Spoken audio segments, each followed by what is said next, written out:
Hey everyone, most welcome. तो आज के क्लास में हम सभी स्टार्ट करने वाले हैं हमारा एंटरप्रेन्योरशिप का चैप्टर नंबर 2, ठीक है, जो कि है हम एंटरप्रेन्योरियल प्लानिंग। ओके, सो बिना टाइम वेस्ट के चलो स्टार्ट करते हैं।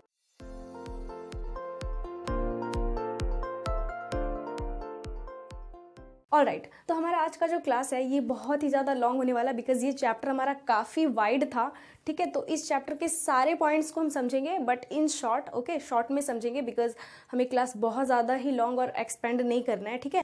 सो देखो, सबसे पहले तो एंटरप्रेन्योरियल अपॉर्चुनिटी के बारे में हमने फर्स्ट क्लास में डिस्कस किया था, ठीक है। तो वो फर्स्ट क्लास में जो हमने एंटरप्रेन्योरियल अपॉर्चुनिटी को डिस्कस किया था, उसमें भी हमने सिर्फ की पॉइंट्स को डिस्कस किया था as the point of view of exam. So आज की क्लास में क्या करेंगे, तो बेसिकली आज की क्लास का भी टॉपिक हमारा वही है, ठीक है। तो यहाँ पे एंटरप्रेन्योरियल प्लानिंग क्या होता है, ठीक है। देखो, प्लानिंग का मतलब तो सबको समझ में आता है कि काम को कैसे करना है, किस तरीके से करना है, इसका एक नियोजन तैयार करना है ना, इसका एक प्लान करना, तो ये होता है प्लानिंग। लेकिन यहाँ पे प्लानिंग तो समझेंगे ही, बट प्लानिंग से पहले भी कई सारी चीज़ें हमें समझनी है, जिनमें से कुछ मैंने बोर्ड पे लिख रखा है, और इसे समझने के बाद इरेज कर करके मैं लिखूंगी और आपको समझाऊंगी सीधा। So the first thing is human activity. Okay, human activity का मतलब क्या होता है, बेसिकली देखो, जो जितने भी लोग हैं इस धरती पे, इस दुनिया में जितने भी लोग हैं, वो सारे के सारे दो तरह की एक्टिविटीज़ करते हैं। मतलब जो भी एक्टिविटीज़ करते हैं वो उनके दो तरह से कैटेगराइज हैं। और ये एक्टिविटीज़ कौन कौन से हैं, तो या तो वो एक्टिविटीज़ पैसे कमाने के लिए करेंगे, अर्निंग के लिए करेंगे, अदरवाइज वो ये एक्टिविटी जो हैं वो अपनी इच्छा अनुसार करेंगे, मतलब अपने लव, अफेक्शन, सिंपैथी, एम्पैथी को दिखाने के लिए करेंगे, राइट। जैसे अगर आप ट्यूशन पढ़ा रहे हो, तो आप ट्यूशन क्यों पढ़ा रहे हो, ताकि आपके पास कुछ आपका पॉकेट मनी आ जाए, राइट ना। तो आपके पास ट्यूशन पढ़ा के जो पॉकेट मनी आ रहा है, तो आप पॉकेट मनी के लिए ट्यूशन पढ़ा रहे हो, तो दैट इज इकोनॉमिक एक्टिविटी, ठीक है। उसमें आपको पैसे मिल रहे हैं, पैसों के लिए आप कर रहे हो, तो इकोनॉमिक एक्टिविटी हो गई। वहीं अगर आप फ्री का ट्यूशन पढ़ा रहे हो, राइट, या फिर आप अपने पेरेंट्स को पैसे दे रहे हो, अपने किसी सिबलिंग्स को पैसे दे रहे हो, तो ये भी आपका मतलब इकोनॉमिक एक्टिविटीज़ होगा। आप किसी अपने अच्छे प्यारे लोग को गिफ्ट डोनेट कर रहे हो, उसे हग कर रहे हो, तो ये सारी एक्टिविटीज़ जो है ना वो नॉन इकोनॉमिक एक्टिविटीज़ होती है। ओके, तो एक्टिविटीज़ कितने टाइप्स की हैं, 2 टाइप्स की। एक तो होते हैं एक होते हैं नॉन इकोनॉमिक एंड एक होते हैं इकोनॉमिक। ओके, तो बेसिकली पूरा चैप्टर जो है वो हमारा इकोनॉमिक एक्टिविटीज़ की ओर जाएगा। नॉन इकोनॉमिक एक्टिविटीज़ को हमें आज की क्लास में, मतलब नॉन इकोनॉमिक एक्टिविटीज़ तो जनरल एक्टिविटीज़ हैं जो हम सभी करते हैं एवरीडे, जो हमारे पैसे, जिनसे हमें कुछ भी मॉनेटरी रिटर्न नहीं आता, जिनका उद्देश्य हमारा पैसा कमाना नहीं होता और फिर भी हम वो करते हैं, तो वो हमारा है नॉन इकोनॉमिक एक्टिविटीज़। लाइक आप पढ़ रहे हो, ठीक है, तो अभी आप जो पढ़ रहे हो, ये आप ये सोच के तो नहीं पढ़ रहे हो ना कि इस क्लास को पढ़ लेने के बाद मुझे 10 रुपये मिलेंगे, 20 रुपये मिलेंगे, नहीं ना। तो ये आपका नॉन इकोनॉमिक एक्टिविटीज़ हो जाएगा, राइट। नाउ, इकोनॉमिक एक्टिविटीज़ को कितने तरीकों में बांटा गया है, तो there are mainly 3 types of economic activities. Okay, और ये 3 तरह के इकोनॉमिक एक्टिविटीज़ क्या क्या हैं, तो पहला जो है वो है आपका प्रोफेशन, देन है एम्प्लॉयमेंट एंड देन है बिजनेस। ओके, देखो, प्रोफेशन जो वर्ड है ये कोई न्यू वर्ड नहीं है, आप सभी इस वर्ड से बहुत ही अच्छे से वाकिफ हो, ठीक है। लाइक अगर कोई डॉक्टर है और वो ट्रीटमेंट करता है, तो दिस इज कि वो एक प्रोफेशन में है।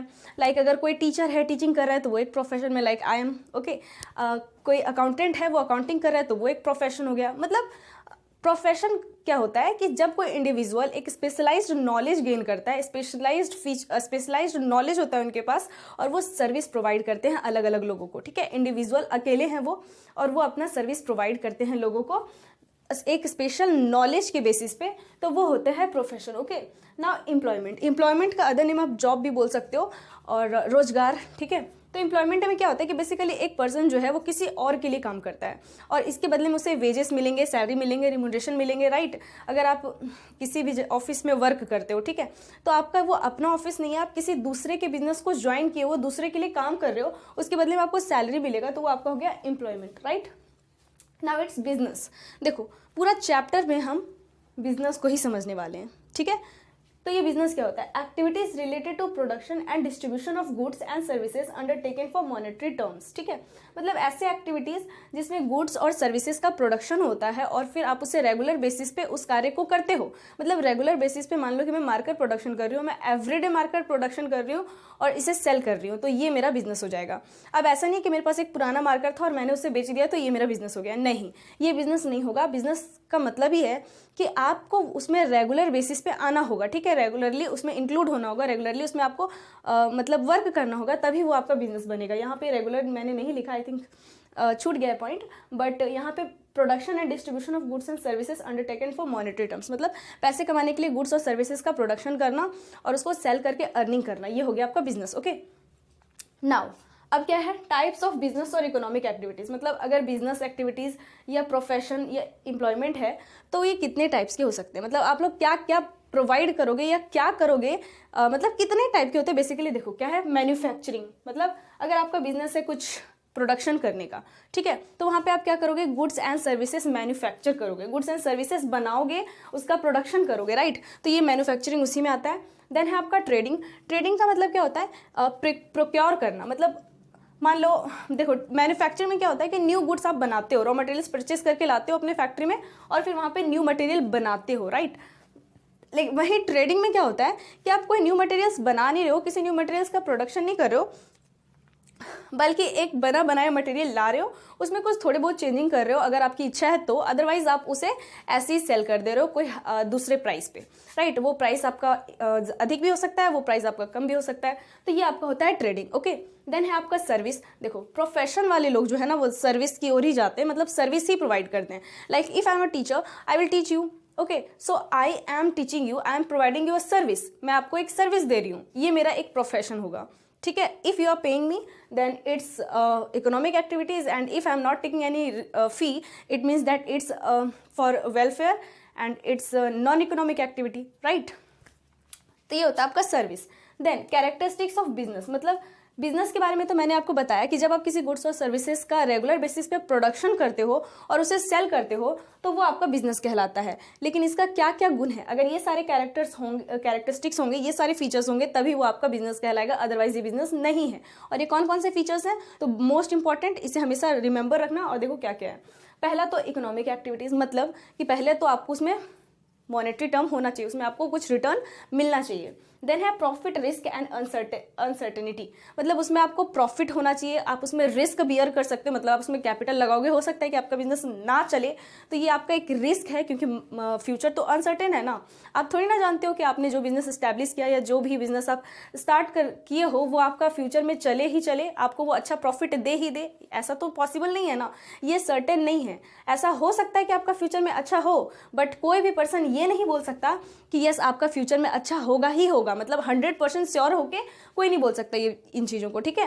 तो ये आपका हो गया अनसर्टेनिटी। रेगुलरिटी, मतलब ये रेगुलर बेसिस पे होना चाहिए, ऐसा नहीं कि एक दिन कर दिया हो गया, नहीं, एवरीडे करोगे, प्रतिदिन कर रहे हो, हर दिन इस पे अपना दिल दिमाग तन मन धन लगा रहे हो, तभी आपका रेगुलरिटी, तभी आपका बिजनेस होगा। Okay, now sale and exchange of goods and services, like अगर आप प्रोडक्शन भी कर रहे हो तो रॉ मटेरियल्स परचेस करके लाओगे, ठीक है, उससे जो चीज़ बनेगा, जो भी प्रोडक्शन करोगे उसे सेल करोगे, तो सेल हो रहा है, एक्सचेंज हो रहा है ना गुड्स एंड सर्विसेज का, सो यहाँ पे sale and exchange of goods and services भी इसमें होना चाहिए, ठीक है। लाइक यूटिलिटी क्रिएशन, मतलब आप जो भी चीज़ बना रहे हो उसका कुछ उपयोग हो, ठीक है, उसका यूटिलिटी, उसका उपयोगिता, राइट।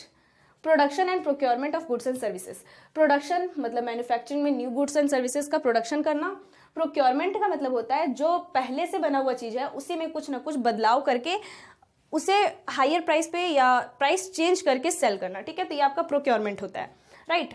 तो ये हो गया आपका characteristics of business. Now it's forms of business enterprise on point of view of ownership, मतलब बिजनेस एंटरप्राइज कितने, बिजनेस जो है वो कितने तरीकों के होते हैं, राइट।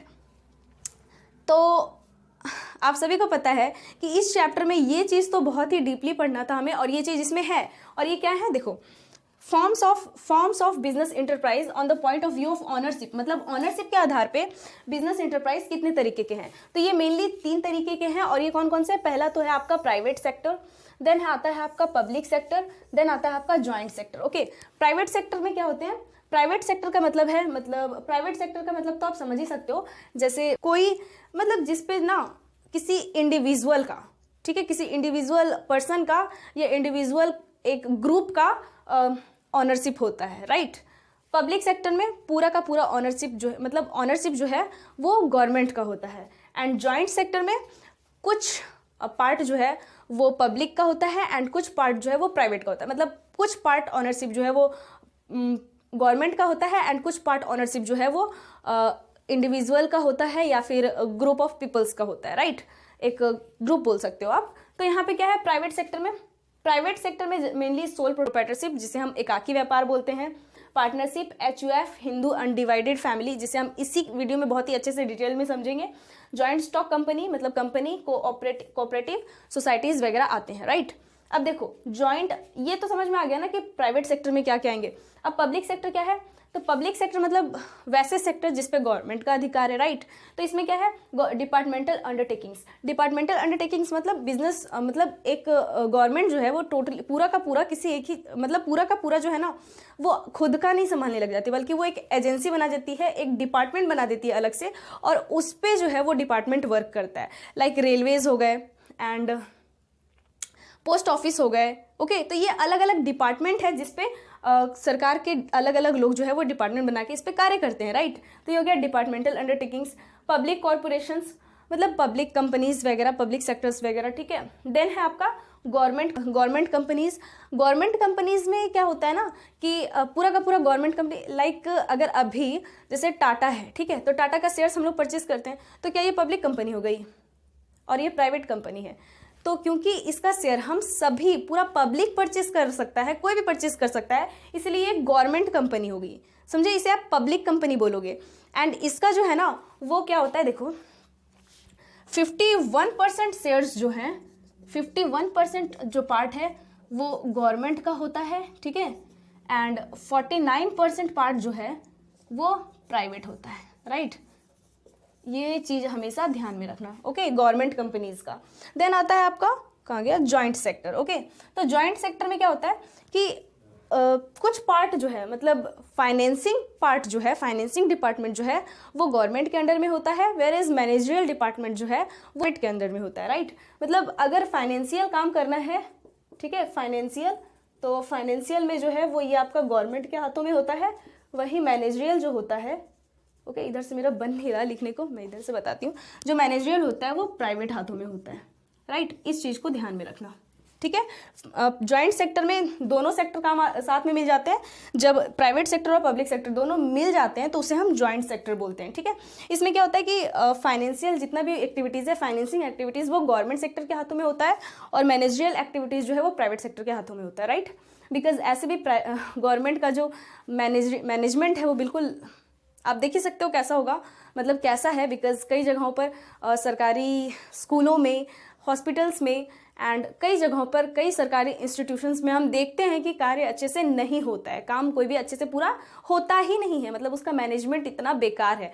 वहीं अगर वो किसी दूसरे कंपनी के साथ मिल जाए और उसे बस पैसे दे, और जो प्राइवेट कंपनी वाले हैं वो उसमें बस मैनेजमेंट करे, तो वो बहुत ही अच्छा हो जाएगा। आई थिंक क्या ये अच्छा होगा ही, बिकॉज आप देखते ही हो रेगुलर एग्जाम्पल्स। नाउ इट्स, अब हमने पढ़ा फॉर्म्स ऑफ बिजनेस एंटरप्राइज, मतलब बिजनेस एंटरप्राइज कितने तरीकों के होते हैं। तो ऑनरशिप के बेसिस पे 3 है, राइट। तो इसमें हम प्राइवेट सेक्टर अभी स्टार्ट करते हैं, वो है हमारा सोल प्रोप्राइटरशिप, जिसे हम बोलते हैं एकाकी व्यापार, जिसे मैंने इधर लिख रखा है, राइट। इसमें क्या है, सोल प्रोप्राइटरशिप का मतलब होता है एकाकी व्यापार। इसमें है oldest forms where controlling, management and financing is done by a single person. मतलब ये एक ऐसा पुराना तरीका है जिसमें पूरा का पूरा कंट्रोलिंग, ऑर्गेनाइजिंग, मैनेजमेंट सब कुछ जो है वो एक ही पर्सन के द्वारा किया जाता है। पूंजी मतलब कैपिटल भी वो एक ही पर्सन लगाएगा, पूरे बिजनेस को रन भी वही करेगा, मैनेजमेंट भी वही करेगा, डिसीजन भी वही लेगा, और पूरा का पूरा प्रॉफिट भी खुद ही खा लेगा, ठीक है। तो ये आपका होता है एकाकी व्यापार, सोल प्रोप्राइटरशिप, ओके। इसमें क्या है, आपके फीचर्स दिए हुए हैं, then suitability and legal formalities, okay. देखो फीचर्स का मतलब है गुण, मतलब ये सारी गुण उसमें होंगी तभी वो क्या बोलते हैं, एकाकी व्यापार या सोल प्रोप्राइटरशिप कहलाएगा, ठीक है, अदरवाइज नहीं, ठीक है। ऐसे डिफिनेशन में ही आधा से अधिक तो आपको फीचर्स पता चल ही जाते हैं। डिफिनेशन में ही लिखा हुआ है कि इसमें कंट्रोलिंग, मैनेजमेंट, फाइनेंसिंग सारे के सारे सिंगल पर्सन के द्वारा किया जाता है, ओके। तो इसमें तो सबसे पहला ही गुण बन गया, सबसे पहला ही फीचर बन गया कि इसमें एक ही पर्सन होता है। देखो क्या लिखा है मैंने, इंडिविजुअल फाइनेंसिंग, ओके, मतलब फाइनेंस पूरा का पूरा एक ही पर्सन के द्वारा होगा, ठीक है। एक ही पर्सन जो है वो सारी क्रियाओं को देख रहा है, ठीक। देन है आपका अनलिमिटेड लायबिलिटी। इसमें आपका लायबिलिटी जो है वो अनलिमिटेड है, मतलब काम आपका अनलिमिटेड है। अगर कंपनी दिवालिया हो रही है या कंपनी के पास पैसे खत्म हो गए तो यहाँ पे जो पर्सन जिसने इसे स्टैब्लिश किया है, जो इसका ऑनर है, उसका लायबिलिटी खत्म नहीं हो जाएगा बल्कि वो अपने घर से लगाएगा पैसा, राइट। तो ये आपका उसका लायबिलिटी जो है वो अनलिमिटेड है, वो वाइड रेंज में अपना कार्य को पूरा करेगा। देन है इंडिविजुअल मैनेजमेंट एंड कंट्रोल। वो अकेले ही सारा मैनेजमेंट करेगा, अकेले ही सारा कंट्रोल संभाल के रखेगा। इंडिविजुअल ऑनरशिप, वही खुद का, मतलब वही है पूरा का पूरा ऑनर, ठीक है। कोई उसे कुछ बोल नहीं सकता और कुछ नहीं कर सकता, वो पूरा का पूरा ऑनर खुद ही है।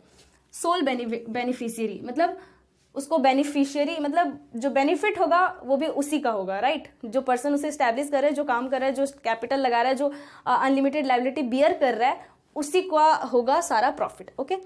Easy formation and closure. इसका मतलब क्या है कि देखो, अगर कोई एक पर्सन खुद का बिजनेस स्टैब्लिश करना चाहता है तो क्या उसे कुछ मतलब किसी चीज़ का वेट करने की आवश्यकता है? नहीं। जिस दिन उसके पैकेट में पैसे आ गए, जिस दिन उन्होंने अपना माइंड प्रिपेयर कर लिया अपने बिजनेस को स्टैब्लिश करने का, उसी दिन उनका काम स्टार्ट हो गया, राइट।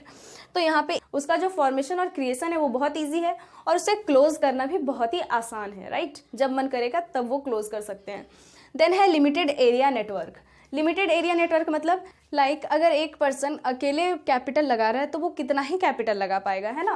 तो यहाँ पे इसीलिए उसका लिमिटेड एरिया नेटवर्क बताया गया, मतलब उसका जो क्षेत्र है वो लिमिटेड है, वो इसे चाह कर भी पूरा बढ़ा नहीं सकता, बिकॉज इसे बढ़ाने में बहुत अधिक कैपिटल की आवश्यकता है, और क्योंकि वो अकेले है तो वो अकेले कितना ही कैपिटल लगाएगा, राइट। इसीलिए इसका जो क्षेत्र है वो लिमिटेड होता है।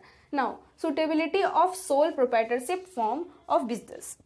इसका मतलब क्या है कि ये सुटेबल, मतलब इसका सुटेबिलिटी क्या है, मतलब क्या इसमें होगा तब इसे हम सोल प्रोप्राइटरशिप बिजनेस बोलेंगे। या फिर एक इंडिविजुअल अगर है तो वो किधर जाएगा, सोल प्रोप्राइटरशिप में जाएगा और पार्टनरशिप में जाएगा या किसी और में जाएगा, तो इसका क्या सुटेबिलिटी है, क्या क्राइटेरिया है, क्या चीज़ उसके पास होगा तब वो इसमें मतलब सोल प्रोप्राइटरशिप में जाएगा, तो वो यहाँ पे लिखा हुआ है, ओके। तो पहला है कैपिटल रिक्वायरमेंट इज लिमिटेड। इसका मतलब ये है कि जब कम कैपिटल की आवश्यकता होगी तब इस सिचुएशन में क्या होगा ना, मतलब अगर आपके पास कम कैपिटल है, ठीक, अगर सोल प्रोप्राइटरशिप बिजनेस आपको स्टैब्लिश करना है या फिर आप अगर अपना कोई एकाकी व्यापार खोलना चाहते हो या स्टैब्लिश करना चाहते हो तो उसमें आपको कम कैपिटल की आवश्यकता होगी, ओके। देन है आपका मार्केट इज लोकल, मतलब आप एक अपने लोकल मार्केट में ही अपना बिजनेस एक्सपैंड कर सकते हो या आपका बिजनेस जो है वो एक लोकल मार्केट में ही चलेगा। आप अगर सोचोगे कि एक सोल प्रोप्राइटरशिप होकर आप इस अपने बिजनेस को ग्लोबल मार्केट तक पहुँचाओ, पूरे नेशन वाइड फैले, तो नहीं। आप एक प्लेस से दूसरे प्लेस पर जाके कर सकते हो, आपका सिटी चेंज हो सकता है कि आप स्टेट भी चेंज कर लो, बट आप इसे एक्सपैंड नहीं कर सकते पूरा। ये आपका जो है वो एक लोकल मार्केट तक ही सीमित रह सकता है, ओके। इसका मार्केट जो है वो लोकल होगा। देन है quick decision making is necessary. इसका मतलब ये है कि तुरंत डिसीजन ले लेना, ये भी बहुत इंपॉर्टेंट है इसमें, बिकॉज इसमें बस एक ही पर्सन है तो उसे ज़्यादा ये नहीं सोचना कि दूसरा क्या ओपिनियन दे रहा है या दूसरे के बारे में कुछ नहीं सोचना, बल्कि इसमें पूरा का पूरा ओपिनियन जो है वो एक ही पर्सन का है, तो इसमें डिसीजन मेकिंग भी बहुत ही जल्दी हो जाता है, आसान होता है। Size of venture is small, मतलब बिजनेस का जो साइज है वो छोटा होता है। यस, अगर एक पर्सन कर रहा है, एक लिमिटेड कैपिटल लगा रहा है, लिमिटेड एफर्ट्स लगा रहा है, तो उसका बिजनेस तो स्मॉल होगा ही, right. Goods are of artistic nature, मतलब उसका जो गुड्स है वो आर्टिस्टिक नेचर है, मतलब हैंडमेड थिंग्स है, मतलब खुद से बनाया हुआ चीज़ या कुछ चीज़ का मतलब खुद ही प्रोडक्शन कर रहा, खुद ही बना रहा, बेच रहा, जैसे गोलगप्पे वाले हो गए, समोसे वाले हो गए, कचौड़ी वाले हो गए, ये सारे जो है वो खुद बनाते हैं, खुद सेल करते हैं और सारा का सारा प्रॉफिट भी खुद रखते हैं और कैपिटल भी खुद ही लगाते हैं। तो ये आपका एक बहुत ही अच्छा एग्जाम्पल हो सकता है सोल प्रोप्राइटरशिप का, राइट। देन है आपका लीगल फॉर्मेशन। लीगल फॉर्मेशन मतलब क्या है, देखो ये नेसेसरी नहीं है इंडिया में कि एकाकी व्यापार या सोल प्रोप्राइटरशिप का जाकर रजिस्ट्रेशन करवाए या इसका कोई लीगल फॉर्मेलिटीज़ पूरा करे, राइट। बट फिर भी ये एडवाइजेबल होता है कि करवा लेना चाहिए, सो दैट कि आपका बिजनेस या आपका जो प्रोप्राइटरशिप है वो सरकार की नज़र में रहे, राइट। तो यहाँ पे क्या है कि बिजनेस का नेम, ठीक है, आपका बिजनेस का नेम क्या हो, ये टोटली डिपेंड करता है प्रोप्राइटरशिप पर कि वो अपने बिजनेस का नेम क्या रखे, ठीक है। बस इतना ध्यान रखना है कि नेम कोई ऑफेंसिव ना हो, उसका जो नेम है वो अगर कैची हो और उसके बिजनेस से रिलेटेड हो तो पॉसिबिलिटीज़ अधिक है बिजनेस का जल्दी ग्रो करने का, right. Service tax registration, service tax तो पहले होता था, अब तो सारा का सारा टैक्स एक ही हो गया है जीएसटी में, तो जीएसटी के अंडर रजिस्टर्ड होना चाहिए उसका टर्नओवर के हिसाब से। देन है other documents like pan card etc. मतलब उसमें डॉक्यूमेंट्रीज होने चाहिए, अलग अलग डॉक्यूमेंट्स जो जिनका इंपॉर्टेंट है, जो ज़रूरी है, वो डॉक्यूमेंट्स होने चाहिए उसके पास। Payment of tax, ITR form वगैरह वो फिलअप करे और रिटर्न को देके, ठीक है। तो ये मेरा फर्स्ट टाइम, मतलब फर्स्ट मेरे बोर्ड पे इतना अटा, तो मैंने इतना बताया। अब मैं इसे क्लीन करके आपको नेक्स्ट टॉपिक्स बताती हूँ, ठीक है। So let's start. अब हम पार्टनरशिप को समझेंगे, देन हम HUF को समझेंगे, ओके। तो देखो पार्टनरशिप क्या होता है। तो पार्टनरशिप अकाउंट्स में हम सभी ने बहुत ही अच्छे से पढ़ा है, राइट। इसका अकाउंटिंग हमें आता है, इसका कुछ थ्योरीज भी हमने समझा था, बट यहाँ पे हमें फिर से समझना है। ऐसा नहीं है कि इस एंटरप्रेन्योरशिप में कुछ अलग है, नहीं, आप सारी चीज़ें पढ़े हुए हो, सारे आपने BST में पढ़ा है, इकोनॉमिक्स में पढ़ा है और अकाउंट्स में पढ़ा है, लेकिन फिर से यहाँ पे पढ़ रहे हो, बस एक थोड़ा सा अलग ढंग से, ओके। चलो देखो क्या है ये पार्टनरशिप। तो partnership is the relation between persons who have agreed to share the profits of the business on by all for all. It means that partnership क्या है। तो पार्टनरशिप एक रिलेशन है, ठीक है, एक संबंध है जिसमें दो या दो से अधिक लोग साथ आते हैं और एक ही उद्देश्य पे काम करते हैं और उससे जो प्रॉफिट होता है वो लोग सारे खुद ही बांट लेते हैं, राइट। देखो इसमें क्या लिखा है मैंने, acting by one of all or any of them acting for all. मतलब आई थिंक यहाँ पे वन होना चाहिए, इसे ई कर दो, हाँ। इसका मतलब ये है कि अगर पार्टनरशिप रिलेशन फॉर्म हुआ है तो एक काम करे तो भी एक काम कर रहा है और प्रॉफिट हो रहा है तब भी सारे लोग रखेंगे, और अगर सारे काम कर रहे हैं और प्रॉफिट हो रहा है तब भी सारे ही रखेंगे, राइट। देखो पार्टनरशिप में मैंने आपको पहले भी बताया था कि ये पार्टनरशिप का मतलब क्या है, जब दो या दो से अधिक लोग साथ आते हैं एक ही उद्देश्य पे काम करने के लिए, अपना मतलब हैंड शेक करते हैं, राइट। तो ये होता है पार्टनरशिप। बिल्कुल आपको सोचना नहीं, मतलब जो पढ़े हुए हो, जो माइंड में आएगा वही लिख कर आना, राइट। अब देखो some features of partnership. Partnership के कुछ फीचर्स क्या हैं। फीचर्स मतलब कुछ विशेषताएं, जैसे कि कौन सा ऐसा बिजनेस है जिसे हम पार्टनरशिप बोलेंगे। इफ़ मैं और आप अगर साथ आ गए और कोई बिजनेस फॉर्म करने लग गए बिना कोई एग्रीमेंट, बिना कोई पार्टनरशिप डीड वगैरह के, तो क्या ये भी पार्टनरशिप है। तो यस वो भी पार्टनरशिप होगा, बट उसमें हमने ओरल एग्रीमेंट किया है, राइट। लेकिन यहाँ पे क्या है ना कि हमेशा पार्टनरशिप जब भी फॉर्म होता है तो उसका एक रिटन एग्रीमेंट होना चाहिए। अब यहाँ पे मैंने क्या लिखा, फीचर्स एंड कैरेक्टरिस्टिक्स। ये फीचर्स कुछ हैं, ये अगर होंगे तभी आप उसे पार्टनरशिप बोलोगे, otherwise it will not called partnership, okay. So here is two or more person. मतलब आपके पार्टनरशिप तभी फॉर्म हो सकता है जब वहाँ पे दो या दो से अधिक लोग हों, to or more than to, okay. अकेला इंसान अगर कोई बिजनेस स्टार्ट करा तो वो सोल प्रोप्राइटरशिप हो जाएगा, वो पार्टनरशिप आपका नहीं कहलाएगा। वहीं अगर दो लोग साथ में आके काम कर रहे हैं then this is called partnership form, okay.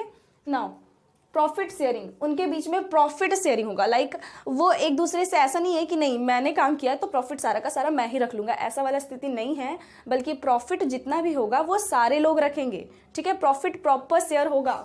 Then it's mutual relation, okay. What is mutual relation. Mutual relation मतलब दोनों साइड से रिलेशन होगा, ठीक है। अब ऐसा नहीं है कि मैं अब आपको जानती नहीं हूँ, आपसे मेरा कोई रिलेशन नहीं है, आप ना मेरे फ्रेंड हो ना मेरे नोइंग पर्सन हो, देन मैं आपसे कैसे बिजनेस एस्टेब्लिश कर लूँ, कैसे मैं आपको पार्टनर बना लूँ, है राइट ना। सबसे पहले तो पार्टनर बनाने के लिए या फ्रेंड भी बनाने के लिए आपको एक दूसरे को पहले जानना पड़ता है। तो यहाँ पे भी म्यूचुअल रिलेशन होना चाहिए, दोनों साइड से रिलेशन होना चाहिए, okay. Now continuity. Continuity means आज हमें एक काम पूरा करना है, ओके, एंड आज हम साथ आए हैं, you all and me, right. आप मेरे साथ आए हो and today we have to complete a project, okay. So क्या ये प्रोजेक्ट आज हम कंप्लीट करने के लिए साथ आए हैं, तो यहाँ पे तो टू और मोर पर्सन हो गया, उस प्रोजेक्ट से जो फायदा होगा वो भी हम बांटेंगे, तो प्रॉफिट शेयरिंग भी हो गया। म्यूचुअल रिलेशन भी आप हमें जान रहे हो, मैं आपको जान रही हूँ। कॉन्टिन्यूटी नहीं है, बिकॉज मैंने अभी बोला कि we will come together to complete a task only for today, मतलब आज ही कंप्लीट करना है और हम साथ में आ रहे हैं, then this is not called partnership, because continuity is a big thing in a business. Continuity बहुत ही बड़ा चीज़ है बिजनेस में। एक दिन कुछ भी कर देने से आप बिजनेसमैन नहीं कहलाओगे, बल्कि आपको कंटिन्यू उस चीज़ को करना पड़ेगा एंड उससे हायर प्रॉफिट अर्न करके दिखाना पड़ेगा लोगों को, right. Then this is called a business. It means continuity जो है वो बहुत ही इंपॉर्टेंट पॉइंट है, so always remember this, okay. Now it's agreement. What about agreement. एक कहावत है, जहाँ बर्तन होंगे वहाँ खटपट तो होगा ही, है ना, बहुत लोग बोलते हैं ऐसे, बड़े बड़े लोग। सो व्हाट दिस मीन्स, इसका मतलब कि जहाँ बहुत सारे बर्तन रखोगे वहाँ एक ग्लास भी निकालोगे ना तो आवाज़ बहुत होगा। तो यहाँ पे भी ऐसा होता है पार्टनरशिप में, कई सारे लोग अगर एक साथ आ जाएंगे, अलग विचार के, अलग रहन सहन के, अलग पहनावे के, या अलग अलग, मतलब सारे लोग एक दूसरे से अलग हैं, तो लोग जो अलग अलग हैं तो उनका थॉट्स मैच नहीं करेगा, और इफ़ अगर थॉट्स मैच ना करे तो उनके बीच में डिस्प्यूट हो सकता है। तो इस डिस्प्यूट से बचने के लिए या फिर उनके बिजनेस को कानून की नज़र में लाने के लिए, सरकार की नज़र में एग्जिस्ट करवाने के लिए एग्रीमेंट बहुत इंपॉर्टेंट है। एग्रीमेंट किस तरह का, तो एग्रीमेंट उसमें पार्टनर्स के नेम, कैपिटल, कितने पार्टनर्स इंट्रोड्यूस कर रहे हैं, एंड उनका एड्रेस, उनका बिजनेस का उद्देश्य, ऑब्जेक्टिव्स वगैरह होने चाहिए। Okay, so this is called agreement. अब है अनलिमिटेड लायबिलिटी। अनलिमिटेड लायबिलिटी का मतलब क्या होता है, जैसे पार्टनर्स जो है ना, जब वो काम करने लग जाएंगे और अगर फर्म को कुछ और चीज़ों की आवश्यकता पड़ गई बाहर से, ठीक है, तो वो क्या करेंगे, वो जहाँ से भी ला के देंगे वो देंगे, वो क्यों ना उनको अपने घर से लाना पड़े तो वो अपने घर से भी ला के देंगे। यहाँ पे लायबिलिटी जो है अनलिमिटेड है, वो अनलिमिटेड कार्य इसमें कर सकते हैं, अनलिमिटेड उन पर मतलब बर्डन है। Okay, so this is called unlimited liability. अब देखो क्या होता है ना कि सोल प्रोप्राइटरशिप में भी मैंने आपको बताया कि अनलिमिटेड लायबिलिटी होती है, पार्टनरशिप में भी अनलिमिटेड लायबिलिटी होती है, और बाकी बिजनेसेस में कैसा होता है वो हम आगे समझेंगे। ओके, नाउ सुटेबिलिटी का मतलब है, सो सुटेबिलिटी मीन्स दैट कि कौन सा बिजनेस ऐसा है जिससे आप पार्टनरशिप बिजनेस बोलोगे, otherwise this will not called partnership form. Okay, इसका कुछ पॉइंट्स है, ये कब सुटेबल होगा ये, ठीक है। जैसे कि हमने अभी सोल प्रोप्राइटरशिप में भी सुटेबिलिटी पढ़ा था ना बिजनेस फॉर्म का, तो यहाँ पे भी हमें सुटेबिलिटी पढ़ना है पार्टनरशिप का। So huge capital and managerial requirement. Sole proprietorship में क्या हो रहा था, खुद ही कैपिटल लगा रहे थे, एक लिमिट अमाउंट तक वो इंसान जो खुद बिजनेस एस्टैब्लिश कर रहा है वो कैपिटल इंट्रोड्यूस कर सकता है। ओके, खुद ही मैनेजमेंट करेगा, खुद ही फाइनेंसिंग डिपार्टमेंट संभालेगा, खुद ही प्रॉफिट अर्न करेगा, खुद ही कैपिटल लगाएगा। लेकिन यहाँ पे क्या है कि कैपिटल बड़ा चाहिए। इट मीन्स लाइक कि मैं अपना कुछ बिजनेस स्टार्ट कर रही हूँ with 5,000 rupees. Okay, and 5,000 rupees से मैं कितना ही बड़ा बिजनेस स्टार्ट कर सकती हूँ। ये एक लिमिटेड अमाउंट है, मेरे पैकेट में 5,000 है तो मैं 5,000 ही लगाऊंगी ना, एक्स्ट्रा तो मैं ला नहीं सकती, राइट। तो यहाँ पे इफ़ अगर आप मेरे साथ आ जाते हो या कोई भी अदर पर्सन मेरे साथ आ जाते हैं उस बिजनेस में शामिल होने के लिए, तो मैं क्या बोलूँगी कि ब्रिंग 5,000 फर्स्ट, पहले तो 5,000 आप लेकर आओ, तो 5,000 वो लेकर आएंगे। अब मेरे पास 5,000 एंड 5,000 इट्स 10,000 रुपीज़। अब अमाउंट जो है वो थोड़ा बड़ा हो गया। 5,000 इज अ स्मॉल अमाउंट, जो मैंने आपको बस समझाने के उद्देश्य से लिया है। यहाँ पे 1,000 में काम नहीं होता, लैक्स जाते हैं। ओके, सो यहाँ पे क्या होता है कि अगर अधिक कैपिटल चाहिए तो 2 या 2 से अधिक लोग आ जाएंगे साथ में अपने अपने पैकेट से पैसा लगाने। And managerial requirement, managerial requirement means कि जब एक काम करेगा, एक मैनेजमेंट करेगा तो कितना प्यारा हो जाएगा, नहीं, 2 heads are better than 1, ये तो सुने ही होंगे बहुत, पार्टनरशिप में पहले भी मैंने बताया था। मतलब एक इंसान अकेला कितना ही कार्य कर सकता है, एक इंसान पूरा परिपूर्ण तो नहीं हो सकता ना, सबके अंदर एक स्पेशल क्वालिटी होती है। तो यहाँ पे भी मैनेजमेंट के लिए अलग क्वालिटी वाले पार्टनर होंगे और बाकी कार्य करने के लिए अलग क्वालिटी वाले पार्टनर्स होंगे, राइट।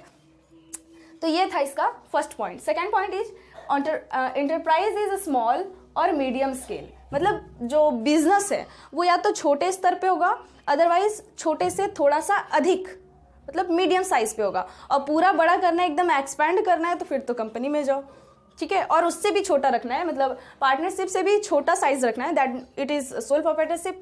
पार्टनरशिप से सोल प्रोप्राइटरशिप के बहुत सारे ड्रॉबैक्स हैं, उसमें बहुत सारा प्रॉफिट आप अर्न नहीं कर सकते, अनलिमिटेड कार्य नहीं कर सकते, अपने बिजनेस एक्सपैंड नहीं कर सकते। तब हम पार्टनरशिप में आते हैं जहाँ पे 2 लोग मिलकर कार्य करते हैं या 2 से अधिक लोग मिलकर कार्य करते हैं और इन सभी चीज़ों को आसान बनाते हैं। Then okay, direct contact with the customers. अगर कस्टमर्स से डायरेक्ट कॉन्टैक्ट चाहिए तो पार्टनरशिप करो। एक इंसान आपका पार्टनरशिप देखेगा, दूसरे पार्टनर्स जो हैं वो जाके डायरेक्ट कॉन्टैक्ट करेंगे।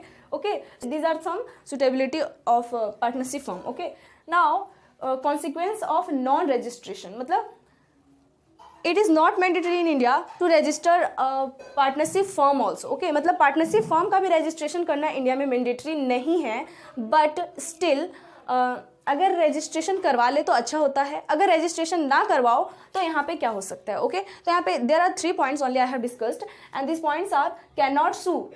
व्हाट अबाउट सू?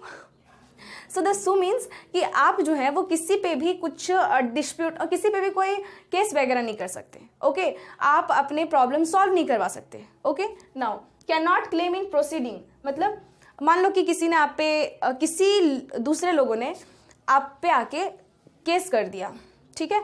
अब आपका बिजनेस तो एग्जिस्ट ही नहीं करता है कानून की नज़रों में, आप उसे कैसे कंटिन्यू करोगे, कैसे प्रोसीड करोगे? नहीं ना। तो इसके लिए रजिस्ट्रेशन बहुत इंपॉर्टेंट है। Then disputes can't be resolved, ठीक है, मतलब अगर पार्टनर्स के बीच में कोई डिस्प्यूट हो गया, इफ आपने एग्रीमेंट नहीं बनाया है तो फिर उसे सॉल्व कैसे करोगे? गवर्नमेंट को तो पता ही नहीं है कि आपका कोई फॉर्म चल रहा था और आप किसी चीज पे कार्य कर रहे थे, नहीं ना। Then how will you solve the dispute? नहीं कर सकते। तो इन सभी चीजों से बचने के लिए रजिस्ट्रेशन जो है वो इंपॉर्टेंट है। Okay, now the topic is partnership deed, साझेदारी समझौता। रिमेंबर करो, जब हमने पार्टनरशिप पढ़ा था अकाउंट्स में, तो उस समय पर भी पार्टनरशिप डीड करके वर्ड आए थे। क्या होता है ये डीड? तो deed is basically written agreement between the partners, और रिटन एग्रीमेंट बोलो या रिटन पॉइंट्स बोलो पार्टनर्स और फर्म के बीच का, वो आपका डीड में लिखा होता है। ओके, डीड का हिंदी मीनिंग होता है समझौता। पार्टनरशिप डीड को हिंदी मीनिंग में हम बोलेंगे, पार्टनरशिप डीड का हिंदी मीनिंग होता है साझेदारी समझौता। ओके, अब इसमें क्या क्या चीजें आती है तो आप बहुत ही अच्छे से जानते हो। पार्टनरशिप डीड में पार्टनर से रिलेटेड और कंपनी से फर्म से रिलेटेड सारी चीजें आ जाती है, लाइक कि उनका नेम, उनका कैपिटल, वो कितना प्रॉफिट शेयरिंग रेशियो है, उनका इंटरेस्ट ऑन कैपिटल, उनका इंटरेस्ट ऑन ड्रॉइंग्स, ये सारी की सारी चीजें आ जाती है, राइट। लेकिन यहाँ पे क्या लिखा है मैंने, तो यहाँ पे कुछ ही पॉइंट लिखी हूँ। आई होप कि आपको पहले वाला भी सारा लर्न होगा एंड आप भूले नहीं होगे। तो देखो क्या है, नेम ऑफ द फर्म, सबसे पहले जो फर्म आप स्टैब्लिश कर रहे हो उसका नेम क्या होगा। Okay, then name of business, same thing, this 2 points are same I think. Place of business of firm, मतलब फर्म का जो जगह है वो क्या है, मतलब एड्रेस क्या है, आप किस तरह का प्लेस एरिया चूज कर रहे हो, किस तरह का आपके माइंड में आ रहा है ये। ओके, नेचर ऑफ बिजनेस, आपके बिजनेस का टाइप क्या है। Name of partners, most important thing. Okay, now profit sharing ratio, loans and advances, and interest on capital, interest on loans, interest on drawings, ये सारी चीज़ें भी आती है, आप लिख सकते हो, ठीक है, जो अकाउंट्स में पढ़े हो, बिकॉज ये सारी चीज़ें तो सेम ही है, बस यहाँ पे हमें थ्योरेटिकल पढ़ना है, वहाँ पे हमने प्रैक्टिकल पढ़ा था। Understand? Any problem? No, I don't think so, क्योंकि ये तो पार्टनरशिप है, आपने पहले भी पढ़ रखा है, बस यही कि जो भूल चुके थे थोड़ा थोड़ा थ्योरी, वो आपका यहाँ पे रिविजन हो रहा है। Now it's registration process. Okay, अब देखो रजिस्ट्रेशन प्रोसेस पूछ सकता है एग्जाम में, एग्जाम के पॉइंट ऑफ व्यू से ये इंपॉर्टेंट मुझे लगता है, तो चलो पढ़ लेते हैं, क्यों छोड़े, है ना। एग्जाम में इतना अच्छा मार्क्स जब लाना ही है, अच्छा स्कोर करना ही है, तो फिर क्यों छोड़े किसी पॉइंट को। चलो पढ़ते हैं। Here is registration process. सबसे पहले आपको चाहिए होता है एप्लीकेशन। कहीं भी कोई भी रजिस्ट्रेशन करने के लिए, वेदर आप अपने फर्म का रजिस्ट्रेशन करो, अपने सोल प्रोप्राइटरशिप का रजिस्ट्रेशन करो, अदरवाइज आप कहीं पे भी कोई भी रजिस्ट्रेशन करने जाओ, सबसे पहला जो आपको दिखेगा ना वो होता है फॉर्म, राइट ना। फॉर्म ही मिलेगा सबसे फर्स्ट में, और उस फॉर्म में आपको अलग अलग डिटेल्स फिल करने होंगे, और फिर उस डिटेल्स का यूज़ होता है आपका रजिस्ट्रेशन करवाने में। तो सेम प्रोसेस यहाँ भी है।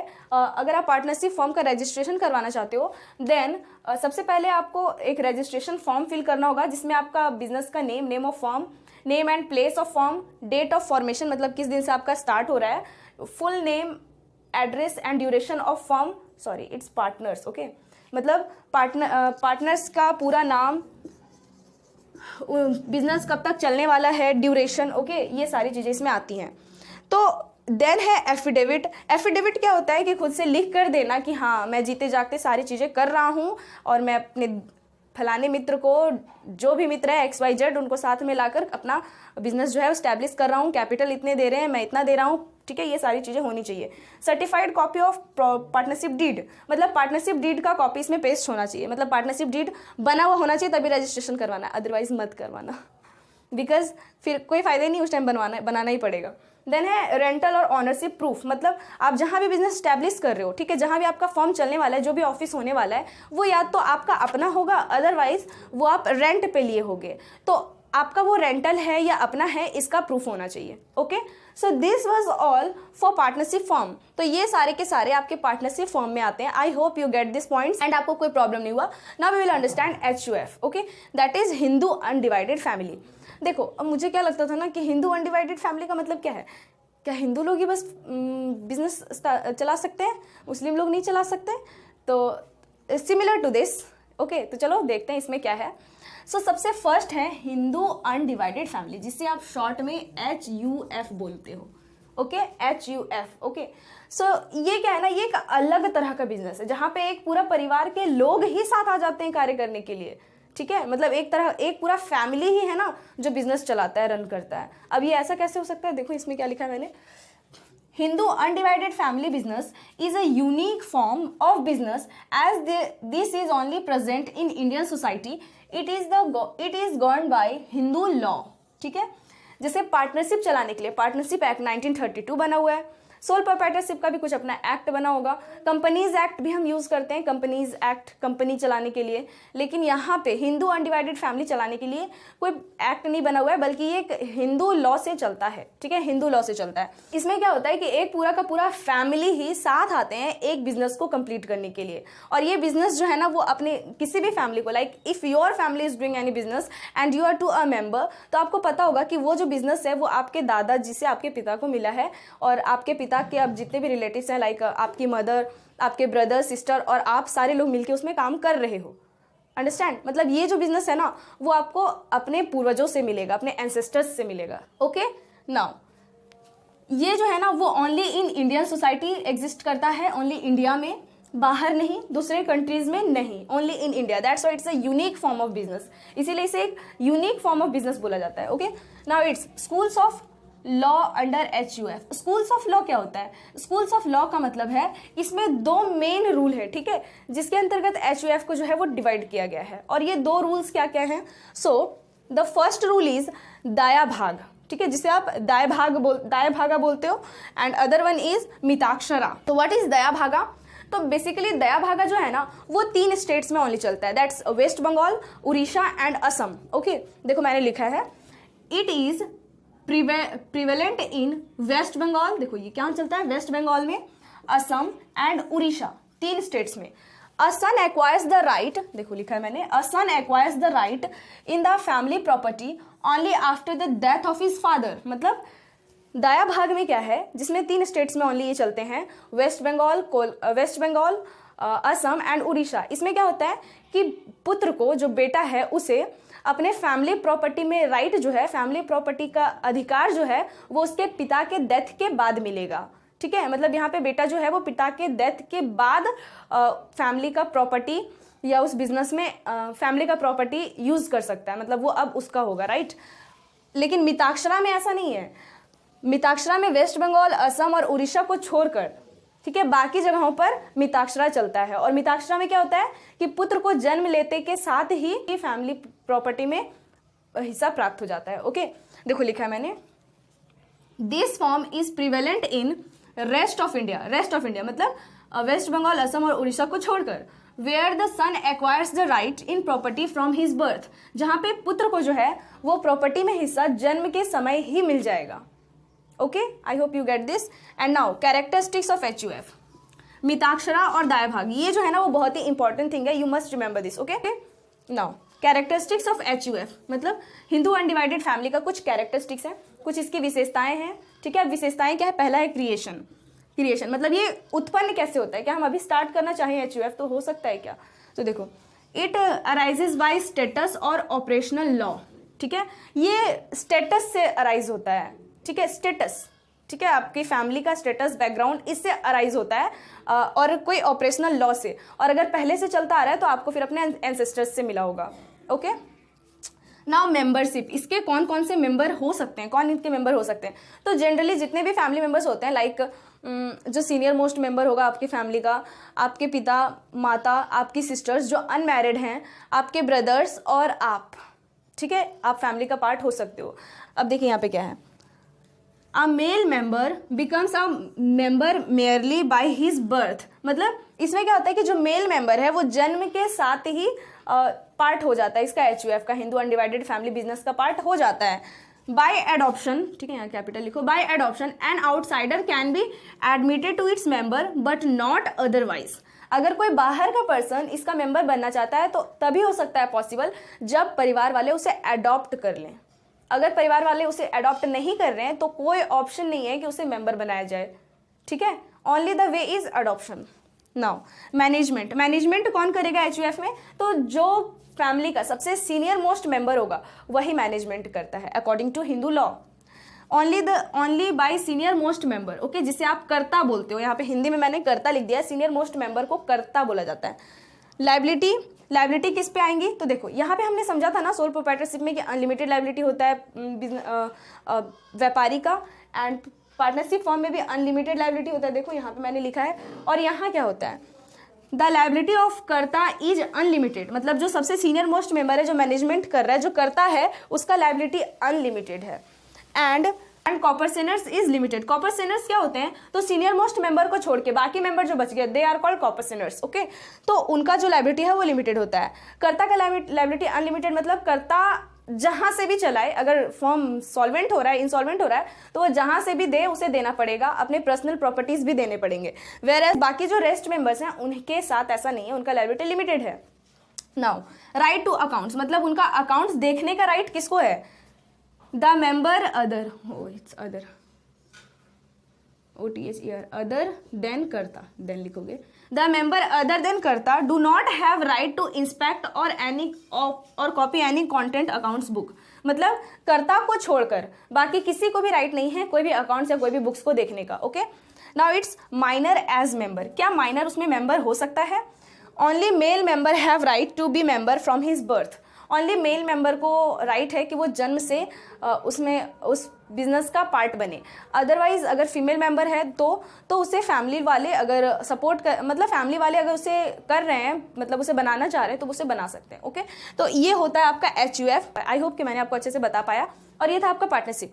अब चलो बाकी चीज़ों को समझते हैं बिना टाइम वेस्ट किए, बिकॉज ये वीडियो मेरा काफ़ी लॉन्ग होने वाला है। अब कॉर्पोरेशनल मतलब अब HUF को समझने के बाद अब हम समझेंगे joint stock company, and then we will understand cooperative organisations. Okay, तो देखो जॉइंट स्टॉक कंपनीज क्या है, बेसिकली कंपनीज क्या है, तो देखो a joint stock company is a voluntary association of individuals for profit. देखो ये इंडिविजुअल्स का, ये पर्सन्स का एक ऐसा एसोसिएशन है, या एक ऐसा ग्रुप है जो प्रॉफिट के लिए कार्य करता है, having a capital divided into transferable shares, और उनका कैपिटल जो है वो शेयर्स में डिवाइडेड है, जिसे वो जब मर्जी तब ट्रांसफर कर सकते हैं into transferable shares, the ownership of which is condition of membership. उसका मेंबर कैसे बनना है, तो उसका ऑनरशिप लेना पड़ेगा। एंड ऑनरशिप लेने के लिए क्या करना पड़ेगा, क्या पूरी कंपनी को खरीदनी होगी, नहीं, ऑनरशिप लेने के लिए आप उसका एक भी शेयर परचेस करोगे तो आप उसके ऑनर कहलाओगे।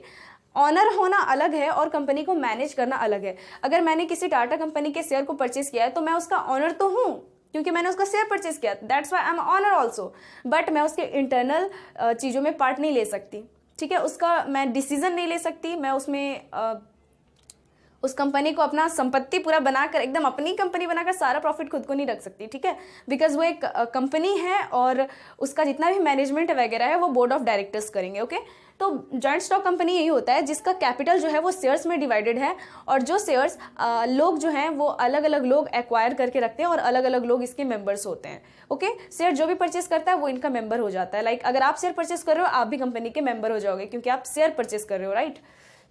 देन है characteristics of a company, company का क्या कैरेक्टरिस्टिक है, ठीक है, मतलब क्या इसका विशेषताएं हैं।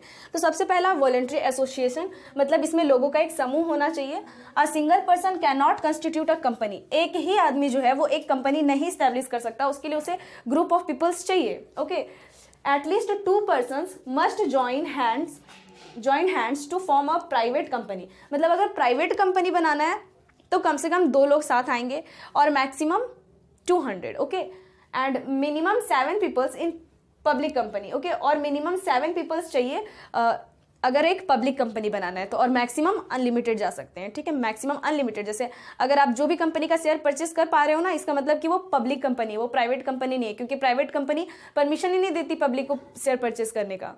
ओके, नाउ दूसरी बात कि ये एक आर्टिफिशियल पर्सन है। आर्टिफिशियल पर्सन होने का मतलब कानून की नज़र में कंपनी का एकदम अलग दायित्व है आपसे। कंपनी का जो लायबिलिटी है वो आपके लायबिलिटी से बिल्कुल अलग है, ठीक है।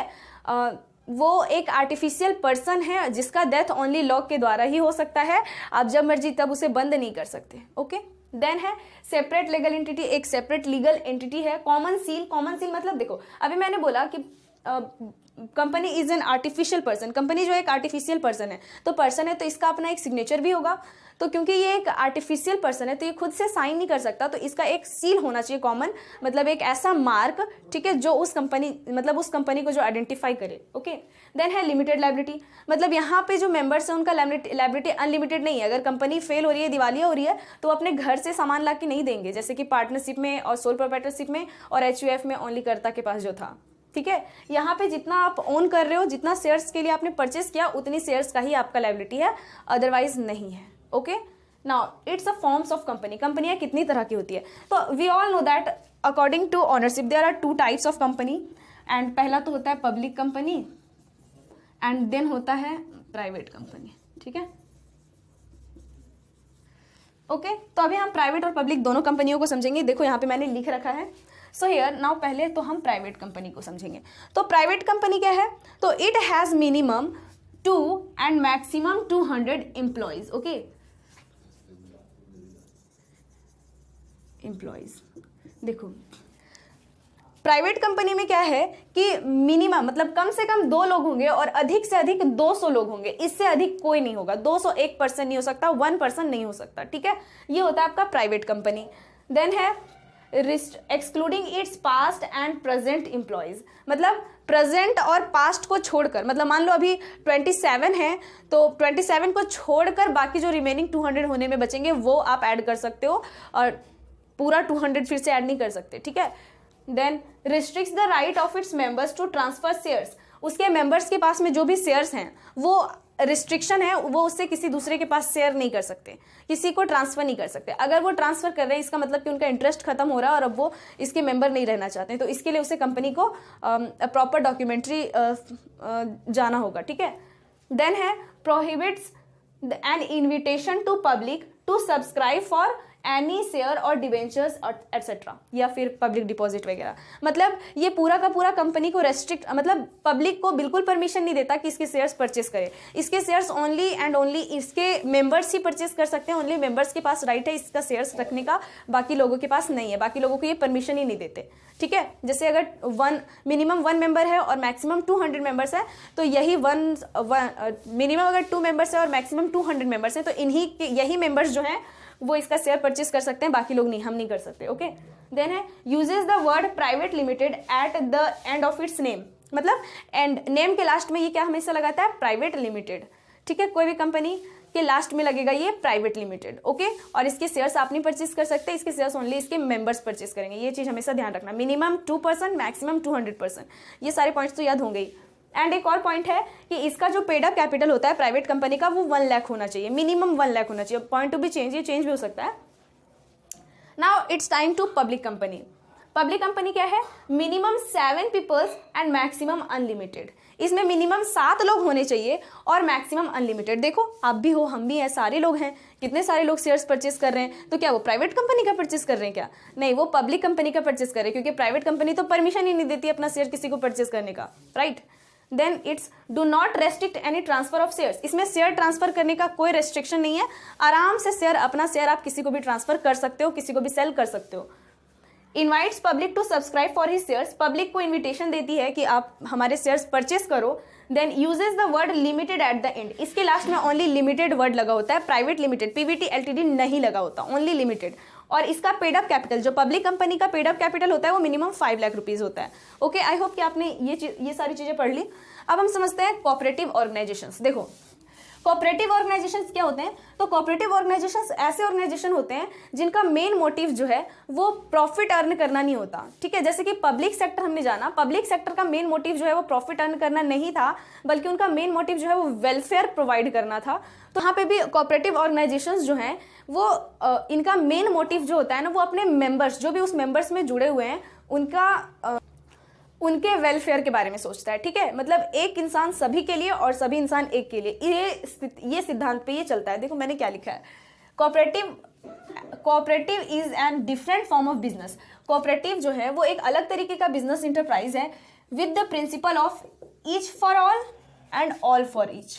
और ये कौन सा प्रिंसिपल पे चलता है, सभी के लिए सब और सबके लिए सभी। मतलब सारे लोग एक दूसरे के लिए यहाँ पे काम करेंगे, एक दूसरे का बेनिफिट, मतलब बिजनेस उस सोसाइटी के, मतलब कोऑपरेटिव सोसाइटी में जितने भी लोग मेंबर्स जुड़े हुए हैं इन सभी के वेलफेयर के बारे में ये सोचता है। Then the Indian cooperative societies act 1912, ठीक है, 1912, ठीक है, इंडियन कोऑपरेटिव एक्ट 1912 से ये चलता है। Defines cooperative in section 4, cooperative को ये 4 सेक्शंस में डिफाइन करता है। Society which has its objectives as the promotion, ठीक है, सोसाइटी वैसी सोसाइटी जिसका ऑब्जेक्टिव जो है वो प्रमोशन हो of economic interest of its member, ताकि वो उनके मेंबर्स का, मतलब ओनली उनके मेंबर्स का इकोनॉमिक इंटरेस्ट का प्रमोशन करे। ओके, मतलब ओनली फॉर मेंबर्स के लिए यहाँ पे कार्य हो रहा है in accordance with cooperative principal, और अपने कोऑपरेटिव प्रिंसिपल को फॉलो करें। अब देखो, एक इंडिविजुअल जो है, जैसे कि आप हो, तो आप क्या चूज करोगे? आप कंपनी बनाना चूज करोगे या फिर कोऑपरेटिव ऑर्गेनाइजेशन? तो आई थिंक आप कंपनी ही चूज करोगे, बिकॉज कोऑपरेटिव ऑर्गेनाइजेशन में कोई भी फाइनेंशियल गोल नजर नहीं आता, बिकॉज ये सारे काम जो हैं वो इसके मेंबर्स के लिए होते हैं, ओनली फॉर मेंबर्स के वेलफेयर के लिए काम होता है। वेयर एज कंपनी में आप अपना एक लिमिटेड अमाउंट लगा के आप ऑनरशिप ले सकते हो, आप ऑनर बन सकते हो, एंड प्रॉफिट, मतलब आपको प्रॉफिट में पार्ट मिल सकता है, डिविडेंड मिल सकता है। बल्कि इसमें ऐसा नहीं है, इसमें जो भी होगा वो सभी के लिए होगा, अदरवाइज कुछ नहीं होगा। Okay, now legal formalities expected to be compiled by the entrepreneur. Entrepreneur के द्वारा कौन कौन से लीगल चीजें को, मतलब लीगल डॉक्यूमेंट्स उसे चाहिए कोई भी एंटरप्रेन्योर को किसी भी टाइप का बिजनेस को स्टैब्लिश करने में। ओके, और ये है obtain pan number from IT department, मतलब इनकम टैक्स डिपार्टमेंट, मतलब पैन नंबर होना चाहिए इनकम टैक्स डिपार्टमेंट से लिया हुआ, ठीक है। अब कहीं से भी तो पैन नंबर बनेगा नहीं, पैन कार्ड कहीं से भी बनता है क्या? नहीं, ये आईटी से बनता है, इनकम टैक्स डिपार्टमेंट से। ऑब्टेन अ करंट अकाउंट, एक करंट अकाउंट होना चाहिए। सेविंग अकाउंट बिल्कुल भी नहीं, बिकॉज सेविंग अकाउंट हमारे लिए होता है, जनता के लिए होता है। बिजनेसेस के लिए करंट अकाउंट होता है, क्योंकि उसमें ट्रांजेक्शन अधिक होते हैं। इसी में ओवरड्राफ्ट भी हो सकता है। ओवरड्राफ्ट क्या होता है कि अमाउंट अगर नहीं भी अकाउंट में तो आप विड्रॉ कर सकते हो, उस पर फिर आपके बाद में चार्जेस कट होंगे। ओके, रजिस्टर कंपनी का रजिस्ट्रेशन, वेदर वो प्राइवेट कंपनी है तो पीवीटी एलटीडी, और पब्लिक कंपनी है तो ओनली एलटीडी लगेगा। रजिस्टर फॉर टैक्सेस, मतलब अलग अलग तरह के टैक्सेस के लिए रजिस्टर करना, जैसे कि अभी तो सारे जीएसटी हो गए हैं, सर्विस टैक्स, वैट, सारे वगैरह सब जीएसटी में इंक्लूडेड है। ड्यूटीज, ठीक है, मतलब अगर इंपोर्ट एक्सपोर्ट का कार्य है तो उसमें आपका कस्टम ड्यूटी और एक्साइज ड्यूटीज होने चाहिए, ठीक है। Now file entrepreneurship memorandum at DIC है, जिसमें आपका एंटरप्रेन्योर मेंबरशिप होना चाहिए, ठीक है, ये भी आपका फाइल होना चाहिए। देन है अप्लाई फॉर टैन, जैसे कि पैन नंबर होता है वैसे ही टैन नंबर होता है, temporary account number. EPF, employ provident fund का व्यवस्था, और ईएसआई। ओके, आई होप कि आपको चैप्टर समझ में आ रहा है। अगर कोई पॉइंट मिस हो रहा है तो प्लीज मुझे कमेंट सेक्शन में बता देना। ओके, अब हम समझते हैं बिजनेस प्लान को।